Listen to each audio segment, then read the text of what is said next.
Hello everyone, আমি আনন্দী। আমার নতুন একটা ভিডিওতে তোমাদের অনেক স্বাগত।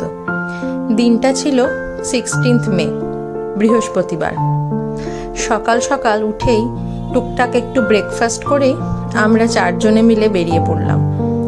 সেদিন যাচ্ছিলাম আমার পিসির বাড়ি। আসলে অনেক দিন হলোই এসেছি, কিন্তু অদ্ভুত একটা গরম পড়ার জন্য আসার পর থেকে কোনো আত্মীয় স্বজনের বাড়ি সেভাবে যাওয়া হয়নি। গরমে যেন আর বেরোতেই ইচ্ছা হচ্ছিল না।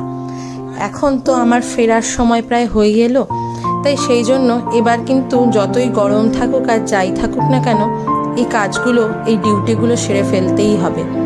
তাই পিসি বাড়ি যাচ্ছিলাম।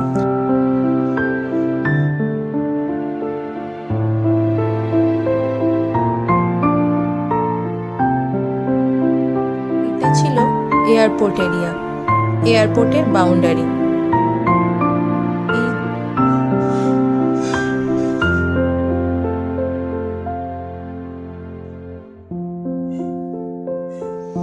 আর এই দেখতে পাচ্ছ কার সাথে আমরা রেস দিচ্ছি।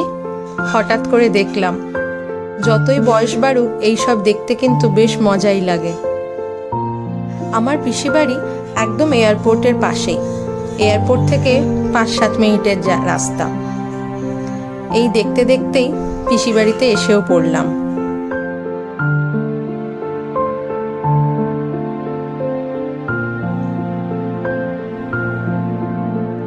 পিসি বাড়িতে দেরি করে আসার আর একটা কারণ হলো এইটা, পিসির ফ্ল্যাটে টুকটাক কাজ চলছিল। দেখেই হয়তো তোমরা বুঝতে পারছো, এই সিঁড়িটির টুকটাক কাজ চলছিল।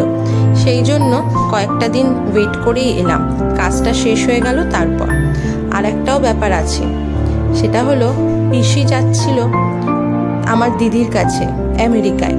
আমি যখন বসে এই ভয়েস ওভারটা দিচ্ছি, সেই সময় কিন্তু পিসি একদম আমাদের উল্টো দিকে, মানে পৃথিবীর অন্য প্রান্তে সে বসে আছে। এইটা হলো আমার পিসির প্রাণের জায়গা, তার গাছপালা। সে গাছ করতে ভীষণ ভালোবাসে, বিভিন্ন রকম গাছ, যেমন ফুলের গাছ তেমনি সবজি প্রচুর। তবে এবার গিয়ে দেখলাম একটু কমে গেছে, একটু কমই গাছ দেখলাম। হতে পারে একটু কমিয়েছে, আর না হলে এটাও হতে পারে সে জানে চলে যাবে, গাছগুলোর যত্ন কে করবে। হয়তো সেই কারণেই একে তাকে একটু দিয়েছে জল টল দেওয়ার জন্য, মানে জায়গাটা একটু খালি খালি ছিল। প্রচুর গাছ, এইসব গাছের তো আমি নামও জানি না, তবে এটা তো দেখে বোঝাই যাচ্ছে লেবু গাছ। সেই দিনকে এই গাছের লেবু তুলে কিন্তু দুপুরবেলা খেয়েও ছিলাম।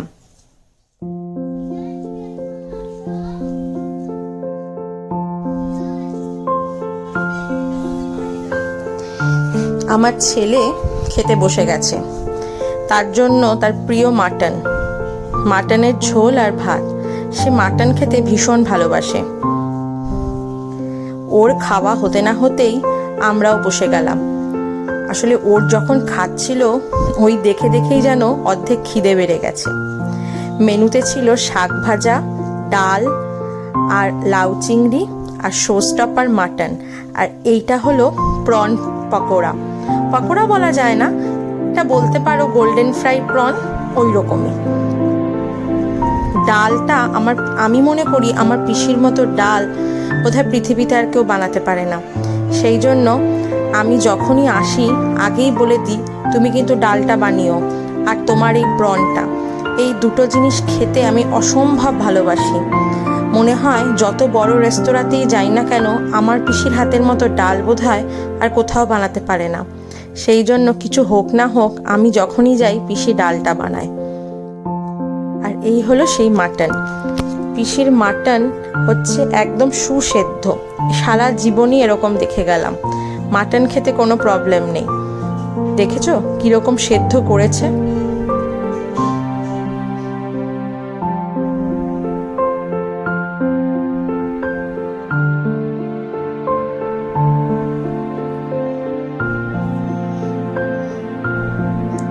তবে খাওয়া দাওয়া কিন্তু এখানেই শেষ ছিল না।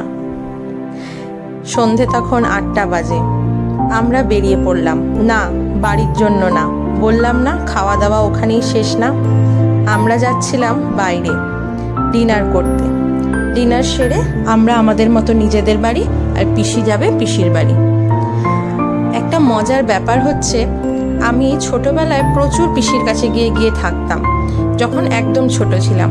তারপরে বয়স বাড়ার সাথে সাথে পড়াশোনা, স্কুল, কলেজ এইসবের যখন চাপ আস্তে আস্তে বাড়তে থাকলো, আমার যাওয়াটাও আস্তে আস্তে কমতে থাকলো। কিন্তু ছোটবেলা থেকেই একটা অভ্যাস থেকে গেছে, যখনই পিসি বাড়ি যেতাম পিসামশাইকে বলতাম যে আমাকে বাইরে খাওয়াতে নিয়ে যেতে হবে। আমি আসলে বাইরে খেতে ভীষণ ভালোবাসি, আর মশাই সেটা জানতো। আমি গেলেই বিভিন্ন জায়গায় আমাকে ঘোরাতো আর খাওয়াতো। সেই অভ্যাসটা এবারও থেকে গেছে। আমি যখনই এলাম সেদিনকেই বলেছি, মশাই এবার কোথায় খাওয়াবে? মশাই বলল, একটা চাইনিজ রেস্টুরেন্ট খুলেছে নতুন চিনার পার্কে, চলো। এসে দেখি কিমলিং বোধহয় চাইনিজ যারা পছন্দ করো তারা হয়তো জানোই, চায়না টাউনের এক বিখ্যাত রেস্টুরেন্ট কিমলিং। সেটাই দেখলাম এবার চিনার পার্কে খুলেছে। গিয়ে একটু অবাকই লাগলো যে বেশ একদম নতুন, কোনো লোকজন নেই। তারপর জিজ্ঞেস করায় বলল এই 1 মাস হলো খুলেছে, সেই জন্য ডেকোরেশন বা লোকজনের ভিড়ও কম। লোকজন হয়তো তখনও জানেই না এখানে কিমলিং খুলেছে। সেই জন্য আমরা যখন গেলাম দেখলাম শুধু আমরাই রয়েছি। হ্যাঁ, তবে প্রচুর সুইগি, জোম্যাটো থেকে আসছিল খাবারের অর্ডার পিক আপ করতে। আমরা নিয়েছিলাম ফিশ, একটা ফিশ ফ্রাই। কি ফ্রাই আমার নামটা এখন এই মুহূর্তে মনে নেই, হয়তো হতে পারে ক্রিস্পি ফিশ। আর সব থেকে ভালো জিনিস কি ছিল, এই চাটনিটা, গ্রিন চাটনি। ওদের এটা নিজের বানানো, একটা লঙ্কা ধনেপাতা দেওয়া একটা অদ্ভুত স্বাদ, যে কি ভালো লেগেছিল বলার কথা নয়। তার সাথে ছিল এই হট অ্যান্ড সাওয়ার স্যুপ। এটারও স্বাদ ছিল অসাধারণ, এখনো যেন মুখে লেগে আছে। আর নিয়েছিলাম একটা চিকেনের প্রিপারেশন। এটার নাম কি ছিল আমার মনে নেই, তবে খেতে অসাধারণ। একটা কথা বলি, এই জায়গাটা দেখে হয়তো অনেকেই ভাবছো যে কিরকম হবে, কোনো আলাদা ইন্টেরিয়ার নেই বা লোকজন নেই, ভিড় নেই, খাওয়া দাওয়া কেমন হবে। তাদের জন্য বলি, হ্যাঁ হতে পারে জায়গাটা এরকম। আসলে 1 মাস হলো তো খুলেছে, যে সেই জন্য হয়তো অনেক লোকজনই জানে না, কিন্তু খাওয়া ছিল অসাধারণ। তোমরা কেউ গিয়ে একবার ট্রাই করতেই পারো। অসাধারণ খাওয়া এবং কোয়ান্টিটিও বেশ ভালো। আমার তো ভীষণ ভালো লেগেছে। প্রথমে আমারও ঢুকে একবার মনে হয়েছিল যে কেমন হবে, লোকজন নেই এখনো অবধি, কিন্তু খাবারটা খেয়ে দেখলাম সত্যি ঠকিনি। আর বহুদিন পর এত ভালো চাইনিজ খেলাম।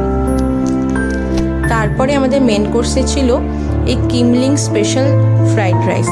ফ্রাইড রাইসটা যে কি ভালো ছিল সে বলার কথা নয়। আর কোয়ান্টিটির কথা বললাম না, এই দেখো আমরা 2টো ফ্রাইড রাইস অর্ডার করেছিলাম, তাতে 5 জনের খেয়ে বেশি হচ্ছিল। লাস্টে 1-2 চামচ কেউ আর খেতে পারছিল না, এতটাই পরিমাণে ছিল। এবং ফ্রাইড রাইসে বড় বড় প্রন, মাশরুম, ডিম প্রচুর পরিমাণে ছিল। তার সাথে নিয়েছিলাম একটা প্রন এবং একটা চিকেনের প্রিপারেশন। দুটোই ছিল অসাধারণ। প্রনের সাইজগুলো দেখতে পাচ্ছ কি সুন্দর, বেশ ভালো ছিল। সেই জন্যই বললাম, ওই যে বলে না বাইরেটা দেখে ভিতরটা বিচার করা যায় না, এখানে এসে সেটাই মনে হলো। খাওয়া দাওয়ার পরে আমরা 4 জনে চলে এলাম নিজের বাড়ি, আর পিসেমশাই চলে গেল তাদের নিজের বাড়ি। আজকে ভিডিওটা আমি এখানেই শেষ করছি। আমার এই চ্যানেলে যদি কেউ নতুন হও, চ্যানেলটা প্লিজ সাবস্ক্রাইব করো। আর ভিডিওটা কেমন লাগলো অবশ্যই কমেন্টে জানিও। ভালো লাগলে প্লিজ একটা লাইক করে দিও। আজকের মতো এখানেই শেষ। টাটা।